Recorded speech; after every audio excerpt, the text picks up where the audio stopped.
And, and I work in the Kerry campus, and I'm the transitions facilitator. So I work with students on things like study skills and academic writing and reading and preparing presentations and so on. So yeah, that's my role in the college. I also work on this project. It's called SOAR, and it's part of the PATH project for access to higher education. We are a group of higher education institutions. There's ourselves, there's UCC, there's the other MTU, what used to be CIT, there's Carlow and Waterford, and I think they got a new name just this week, which I can't even remember. But anyway, we're working together on this project called SOAR, and the section that I'm working on is called Enabling Transitions. So part of the main part of that project that we're working on is doing outreach to schools and to further education centres on using technology to support students' learning. So very often when students come to us in first year at MTU, we show them some of the text-to-speech software and other things that they can use, and they're amazed that they've never seen it before, and they say, why did nobody ever show this to me? We found that very powerful, but more and more the technology has been coming on so much, and we're coming to realize that actually students have an enormous power in the phone in their pockets that they're not necessarily making the most use of. So I've been investigating some of those. I should say you're probably all adult literacy tutors, and you're thinking it's very different than the kind of students that we have. I have actually worked in adult literacy myself, and I know the kind of the students that you might be working with. I'm also working here with a group of traveller women who are doing a course here, who have very, very low levels of literacy. So I am aware of some of the barriers that those kind of students will have with technology. So I just wanted to make a few points about using phone apps for adult literacy, and then I'm going to go on and show you a few of the ones that I think I find particularly useful. And then hopefully we'll have a bit of time at the end for you to go into breakout rooms, and you can share your own experience, because I think there's so much out there that you probably have other things that would be valuable to share as well, or questions.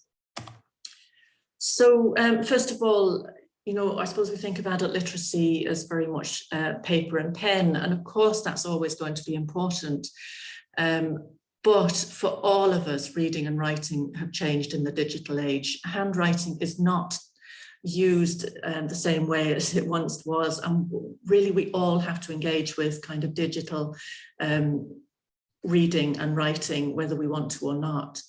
And even if we're good on paper and pencil, that the digital side is still going to be important. I think digital tools offer new possibilities to enable independent reading and writing for those who find it difficult. So for the students, adult literacy students, this is really a welcome development. People don't have to struggle forever with the decoding when they have technology that can do it for them. So that's a really positive thing.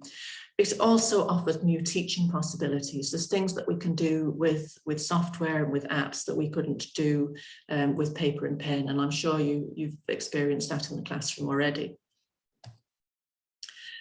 Phone apps, though, are really the most accessible form of technology, and we found that really with this group of traveller women. They were given laptops as part of their signing up for the course, and they're learning to use them, but they still are much more comfortable with using their smartphones, because that's something that they have and they use every day, and nearly everyone has a smartphone in their pocket these days. So it's a really useful tool, and people aren't necessarily making the best use of it. So I think phone apps are really worth exploring for our students. But obviously it's a really new field, and I think there's a huge need for reflective experimentation and experience sharing by teachers. There's no set apps that are the best or set way of using them, but I think it's a new field with huge possibility, and it'll need a lot of exploration to maybe make the most of it. The barriers to using apps in the classroom or with students. First of all, the selection of the most appropriate choices, because there are so many options, there are so many apps available to do so many different things. Choosing the right one for the job is really important. Ads. These, especially with adult literacy students, if you're trying to do something on an app and you're maybe struggling with that, and then things are popping up in your face and trying to get you to click on things, that can be a real barrier, and that's one that's really important to think about. Logins as well. Again, students who are struggling with the technology don't need to have to remember a dozen different passwords and log into different sites, so that can also be a barrier.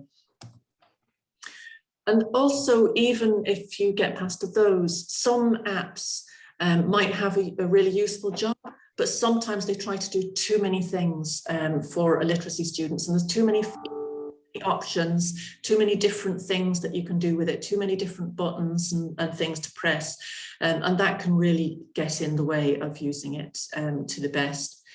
And the other barrier, which I've just demonstrated to you this morning, is technology not doing what it's supposed to when you need it. So it's a really powerful resource, but it's not necessarily simple, and those things do need to be thought about. So I think the key principle for introducing new technology for, especially for literacy students, I think just really keep it as simple as you possibly can. And you won't go far wrong. So the agenda for today, these are the kind of zones of apps that I'm going to show you. We'll look at some for text to speech, some for speech to text, some for note making. We'll look at something for reading for pleasure, for reading content, a couple of games, and we'll look at something for translation. And the ones I'm going to show you are just ones that I happen to have come across that I have found useful and that I found kind of simple enough and uncluttered enough for student use. But as I say, I'm not necessarily saying these are the best, and you know, there may be others that you found, and there may be other purposes that you found that are really, really useful. So hopefully we'll come to that in the discussion later. So I'm going to stop sharing my slides now and hopefully transfer you to my phone.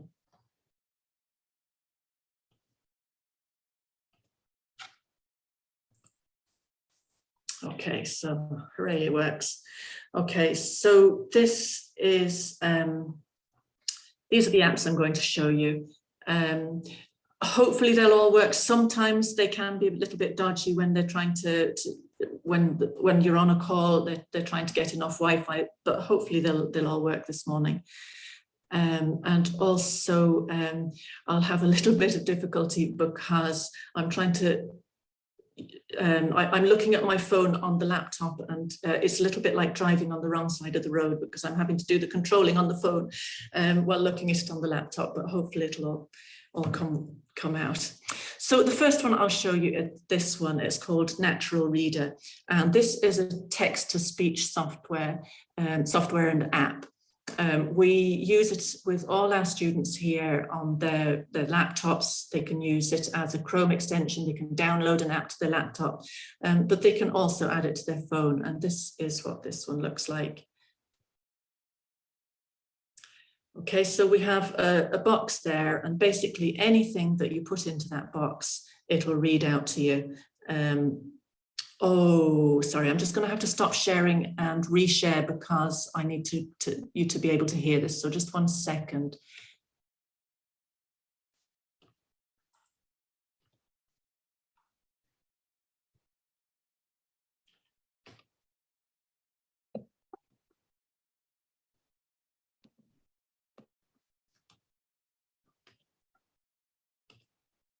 Okay, that's better. Sorry, I forgot to tick the box so that you could actually hear what it was doing. Okay, so this is Natural Reader app, and it's the main part of it is free. There is a premium one, as you can see at the bottom there, if you want to use OCR, that's optical character recognition, to read from photographs and so on. You can get that from a premium version, but there are other options for that I'll show you in a moment as well. So to use this, you can read any file that you have stored on your device. So you can click on the plus here and navigate through your phone to find the file that you want. I've got one here that I'm going to use for demonstration purposes. Oh, sorry, I'm clicking on the laptop again. I need to go to the phone.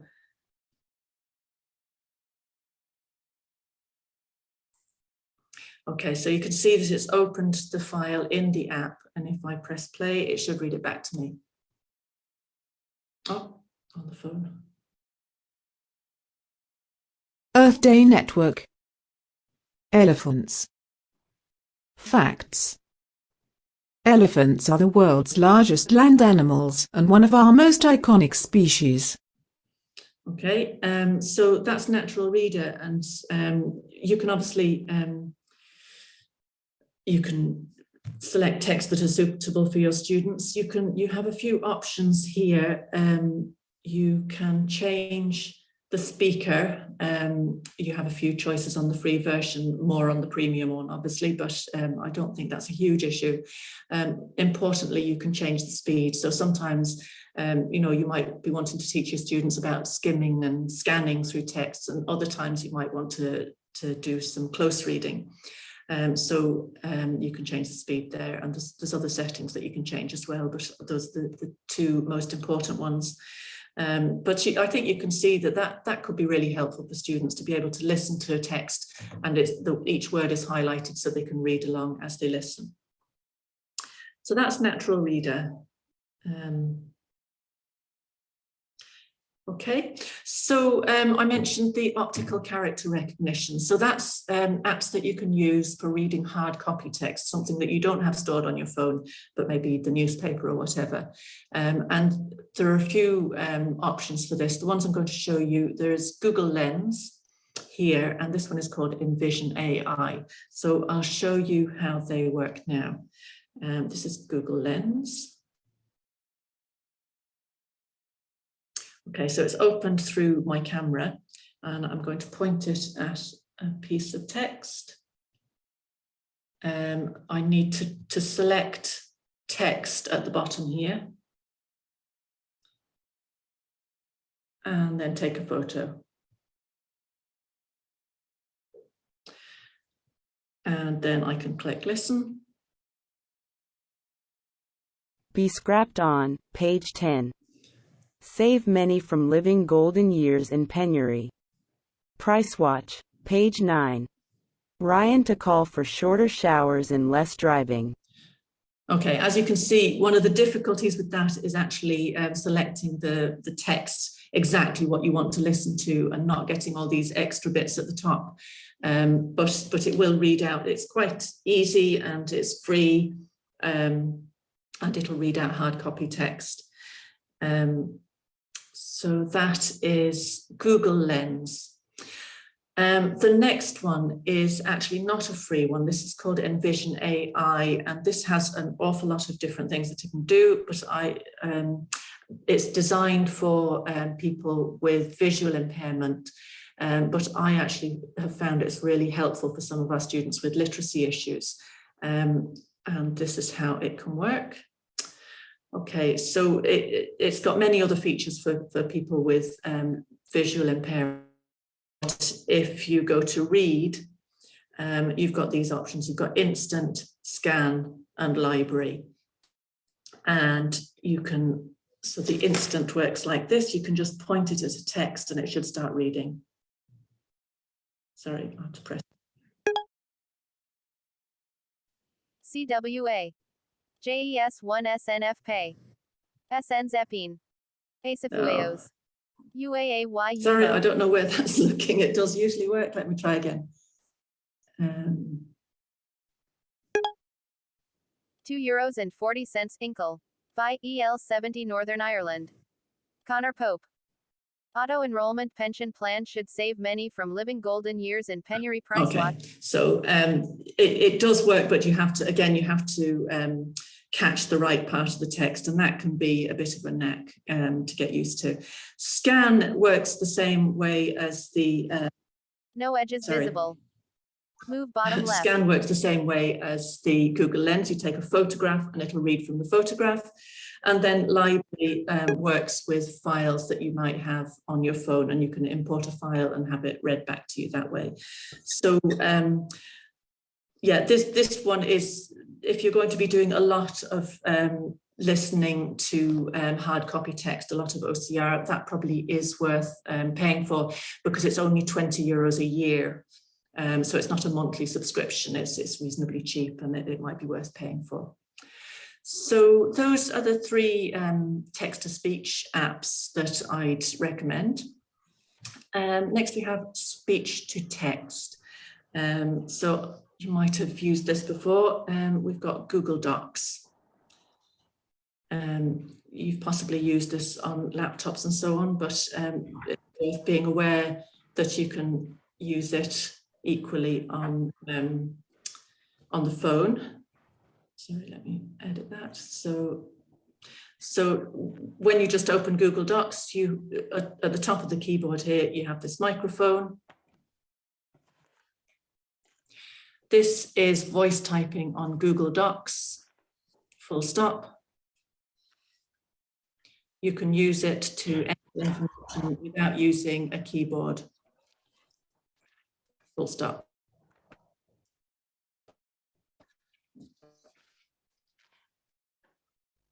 Okay, so if your students don't want to be stuck on every single word, you know, wondering how to spell it, that can be a really helpful one.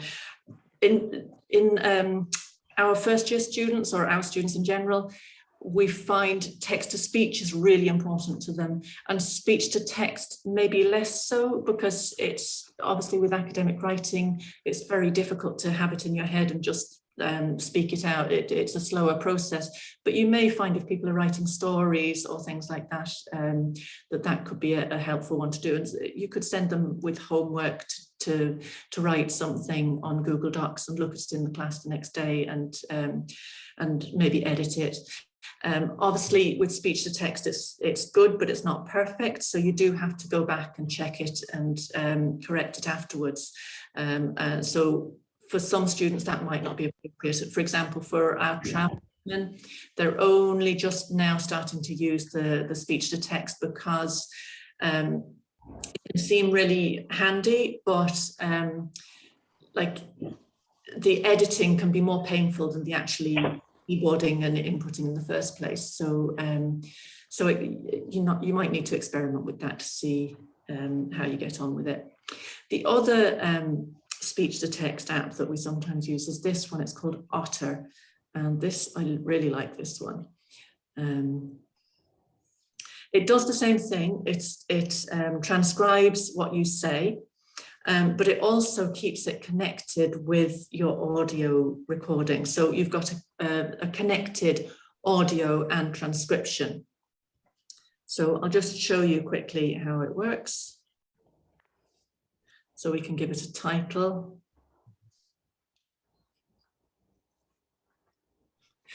Okay, it's listening to me already. You can see it's reasonably accurate, and you can get down quite a lot of information in a very short time. I'll stop it now. It will process that then, and it will provide me with, you can see these other ones here. It'll give me keywords out of the text, and I'll show you what it looks like in a moment when it's finished processing. This one was designed actually for people recording meeting notes. So it wasn't designed as assistive technology, but it's been adopted very much by the deaf community as a really important tool. But it could be very useful for adult literacy. And I think possibly if you're using like the language experience approach, you could get a student to tell a story, to have it put down on digitally on paper, if you like. You have the audio there, so you can go back and you can correct it if necessary. And then what the student will have is a paired audio and transcription of their own words. And I think that gives you really great teaching opportunities there. You could do a lot of work with that. This is slow to open, so I'll show you the old one. So there you can see it'll give you timestamps, and it'll give you the keywords from your text, and you can click on, you can click on a keyword and it should take you to the place in the text. So it's a lovely app. I used it actually I did some research last year, and I used it for transcribing interviews. Fantastic for that. Okay, that's Otter. The next one is called Gleam. This is a note-taking app, and it's similar to Otter. It doesn't make a transcription. It keeps an audio recording, which is paired with the student's notes on that recording. So I'll make a new event here. I can start recording, and it will be recording what's going on, but at the same time I can go down the bottom here and I can make a note if something's important.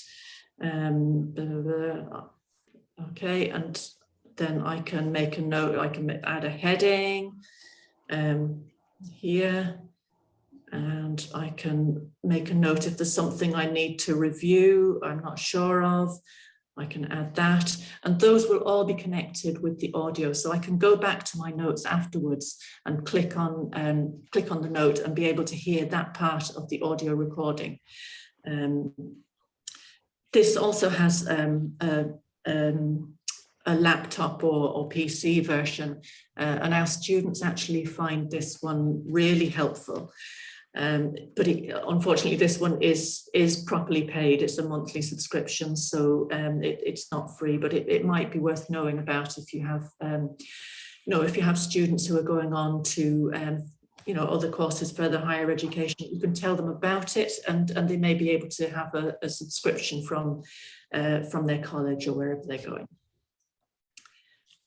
Okay, so we've got text to speech.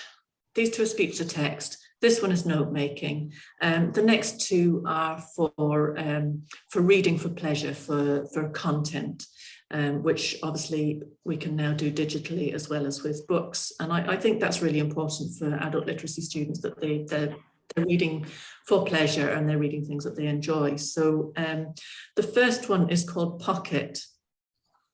And Pocket is just a way of storing articles that you found online and that you might want to read later. And it'll provide a kind of clean version of that article to read without all the buttons and the links and things in them.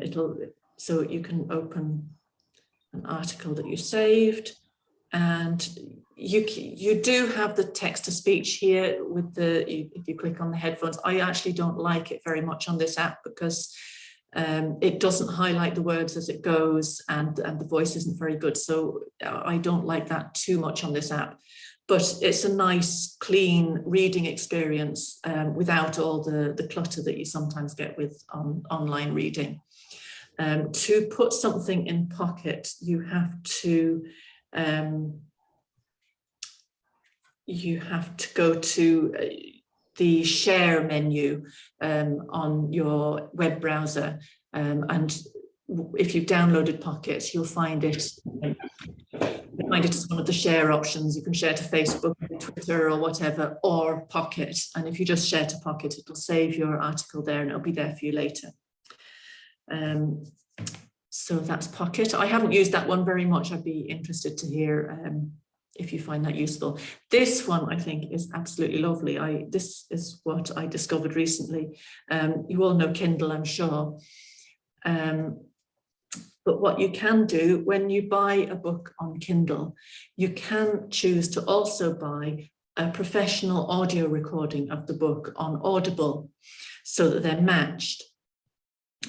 So that means that you can read a book and listen to it, but it's a human reader and not a robot. And I think that makes a huge difference when you're reading this kind of stuff, when you're reading books rather than, sorry, I lost the thing now. When you're reading books rather than kind of technical information. Now I've lost the read aloud thing. Where has it gone now? No.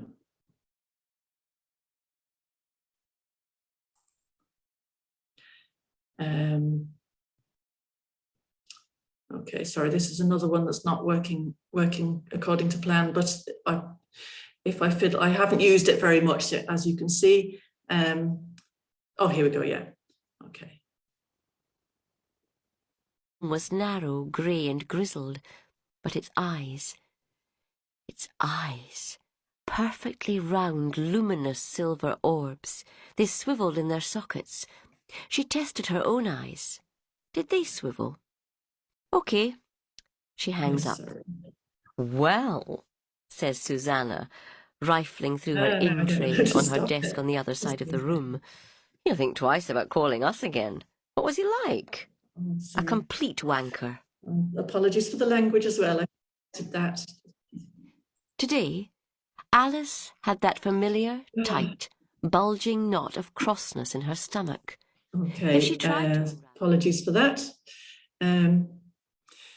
Okay, so anyway, that's Kindle with the audible recording attached, and I think that could be really helpful for literacy students. You know, that reading for pleasure, I think, is really, really helpful in getting the motivation for reading.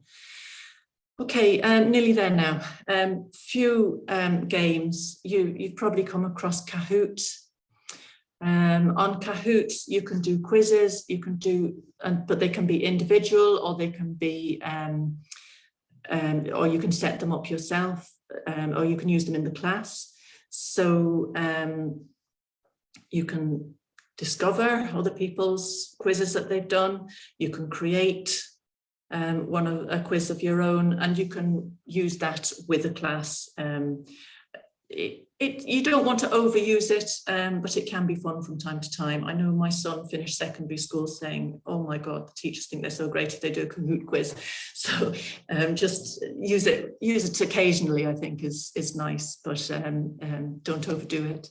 There's a lot then of kind of word puzzles that your students might enjoy. The trouble with them is that the great majority of them are riddled with ads and with in-app purchases, and you really, I don't think it's fair to lead literacy students into those kind of zones. So this one actually is ad-free and in-app purchase-free. It's the same game as Wordle, if any of you do Wordle on the New York Times. So you have to guess a 5-letter word, and it tells you which letters are in the right place, which letters are in the wrong place, and which letters aren't in the word at all. And then you have another guess and you try and figure it out. So that's a nice, safe one. There's word searches. So yeah, this one is paid for, but it was only a couple of euros, so it might be worth doing. So then you can pick out the words and cross them off the bottom. Yeah, it's okay. It might entertain a little bit. This one is quite nice, but again, you do have the problem with the ads, unfortunately. Yeah, and all of these kind of things. So it gives you a bunch of letters and you have to join them up. Whoops, sorry. And you put them in the grid like that. But it does have ads that can be a bit distracting. So, sorry, close that one. Close. Okay, so that's a few games. you might have others, and I'd be very interested to hear what you have, because I did find it very hard to find anything that was kind of clean and free of things wanting you to buy stuff. The last thing that I'm going to show you is Microsoft Translator. More than likely you'll be dealing with Ukrainians in the next while, so this might come in handy. This is really amazing. Like, the technology for this has come on so much in the last while. So you've got different modes of using it. Oh no. Oh. Okay, so if I want to translate from English, my language is chosen down here, English to Ukrainian, and I can just click on the microphone. Good morning. At the Literature Trust offices. Доброго ранку. Where else did you have in mind? Alice feels her face heat up again. Damn him. This place... I do apologise, that thing is still reading away. I had to turn the volume down. I'll figure out how to stop it in a bit. But anyway, you can use it like that, and you can split the screen. So you've got two microphones there. So one of you can be clicking on this one and speaking English, and the other person can be clicking on here speaking Ukrainian, and it'll translate it to each other. So that's really handy. This one is amazing. You can use it on multiple phones. So you can start a conversation and it'll give you a code, and somebody else can then type that into this box and they can join on their own phone. So you can speak in English and it'll appear on the other person's phone in writing in whatever language they've chosen. You can even have multiple different languages in the conversation. It's really amazing. With the camera, you can translate from text. So here we've got a bit of Spanish. No, we won't go for Ukrainian here, we'll go for English. And the first language, it says detect, so it should be able to find out on its own what language we're dealing with. So this is a Spanish textbook, and you can see there it's translated, and just put the translation on top of the picture. If you have a play with this, and by using the translator there, you will see that it's good, but it's not perfect. And I think text to speech has really come on, but translation is still not great. So I think it's a really useful tool, but use it with a pinch of salt, use it with caution, because you can get misunderstandings very easily, or you can get things that are so garbled that the person still doesn't understand them, even though they're supposedly translated. So yeah, so that's Microsoft Translator. Okay, I think that's all that I was going to show you this morning. So perhaps we could go for breakout rooms now. And I'm not going to give you detailed questions, just, did any of that look useful? Are there any questions or comments? Or are there any other apps that you think would be really helpful for your colleagues? That's all. Is that okay? And just in the breakout rooms, it always helps if at the beginning you kind of agree who's going to give the feedback, because if you don't do that, then nobody will volunteer. So I might suggest actually, Fergus, maybe, because I know it's at the beginning of those rooms, everyone's all shy. So perhaps the person with their first name closest to the start of the alphabet could be the recorder. Sorry about that if you're in Anna or something like that on, yeah. But yeah, that's a good idea, yeah. Okay, will I give them 10 minutes? That's perfect, yeah. Okay, 10 minutes, yeah. Okay, and just Monica and Jane, you will be put into a breakout room, but you can leave it immediately. Perfect, yeah. It's just the way it is. Okay, all the best, bye-bye.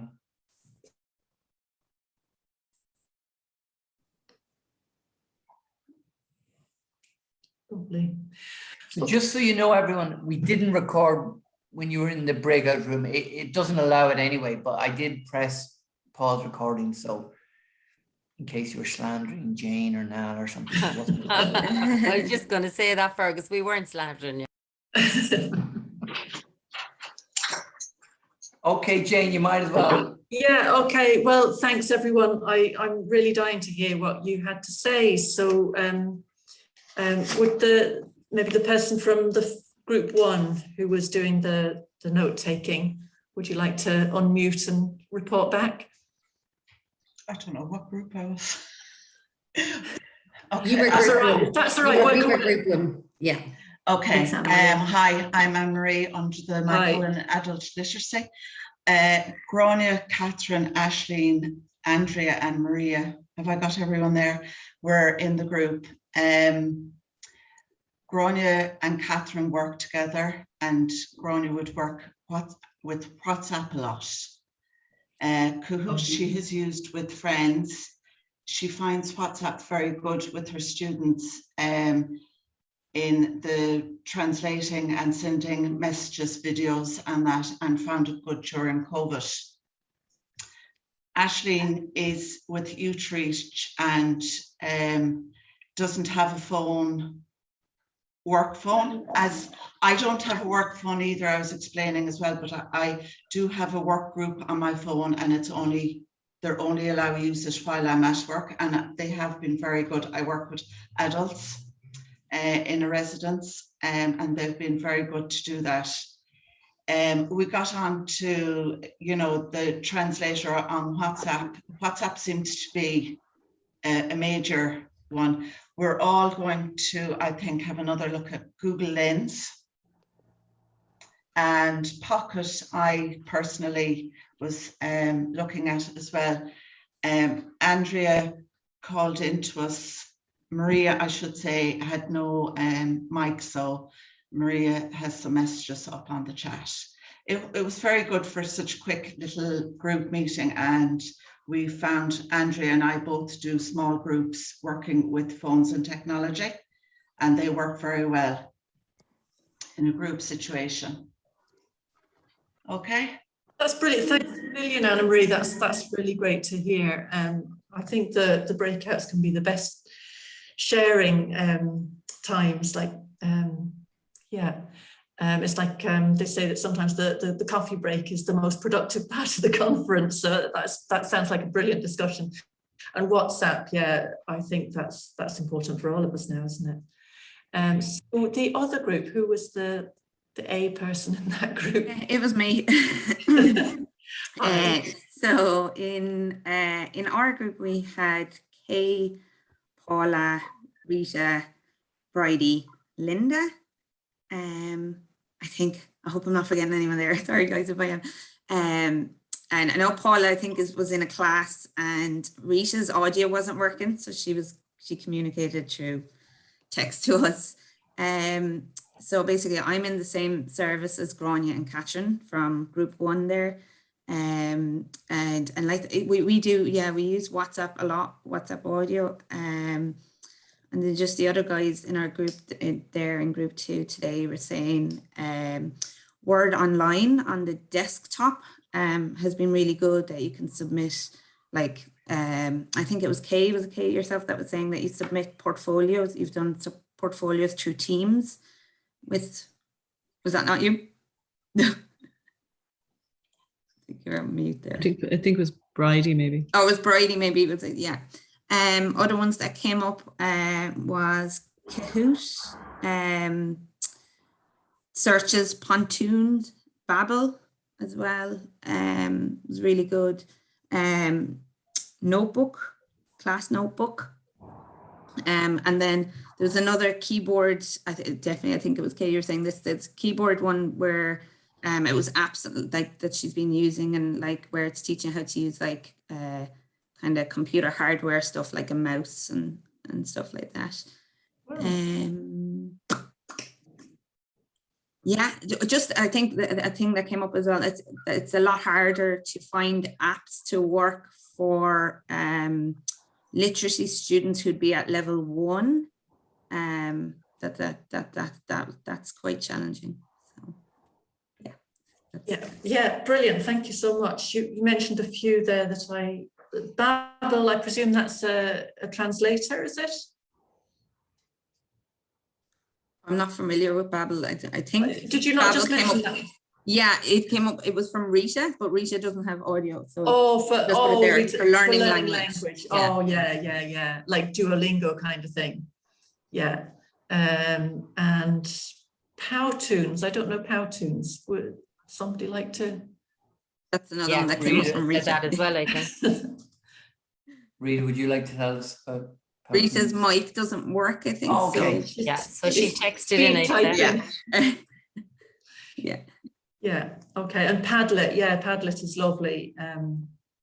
Yeah, I haven't seen the phone app, but that's interesting that you're using it there. Yeah. And OneNote was another one that came up as well. Oh yes, yeah. I mean, the Word and the OneNote, those kind of things. If you do have a Microsoft accounts, those are absolutely invaluable, and they all come as phone apps as well. And with Word, you've still got the speech to text and the text to speech on the phone, just as much as on the laptop. Yeah. So Rita says you can use images and create your own presentation in cartoon form with info to answer portfolio questions or assessments. Well, that sounds like fun anyway.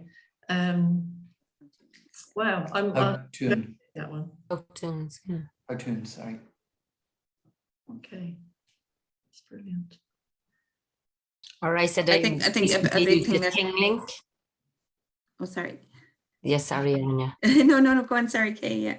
Ting link. It's like you make like the picture, and you can click on certain points in the picture, and it gives you the information. Like if it's a picture of a family, and you click on the mother, and it'll just say mother of, who else? Oh, Thin Link. I think it's Ting link. THING.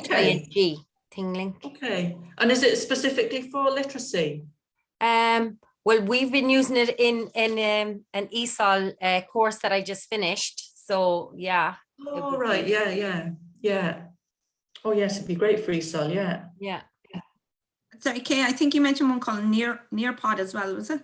As well, yeah, sorry. I just recently finished a WIT TESOL course, and the tutor, the lecturer, used Nearpod for us to put stuff in, and it was quite easy to use as well. It's free to use the normal version, but then you can, like you said earlier on, Jane, you can get a premium version as well, but you just make an account and it's free.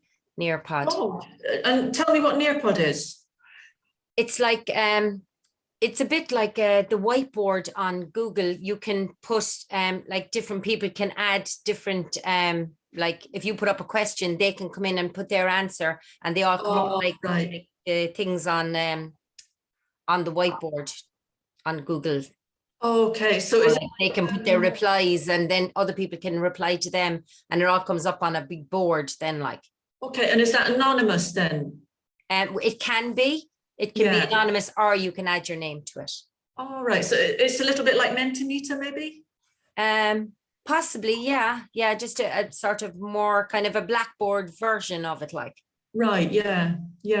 Oh, I'll investigate that. That sounds interesting. Well, can I say I use Nearpod an awful lot to prepare lessons on it, and that's one of the things. There are loads of things, yeah. I think maybe, Kay, you're describing something a bit like Padlet on it, but I use Nearpod for if I have a video I want the students to watch, say it's 4 minutes or 5 or 10 minutes, you can stop the video and ask questions.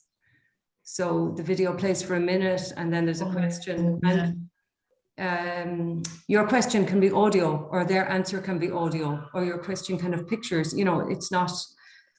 It would be suitable also for people with literacy challenges. So Nearpod is fabulous if you want them to prove that they watched the video and actually listened to it or taken something in, but you could also, then I use Nearpod as proof that I have assessed them, because once they put their name in, done their little exercises, whatever I want them to do on Nearpod, then I have a record of that, which I can show the external examiner.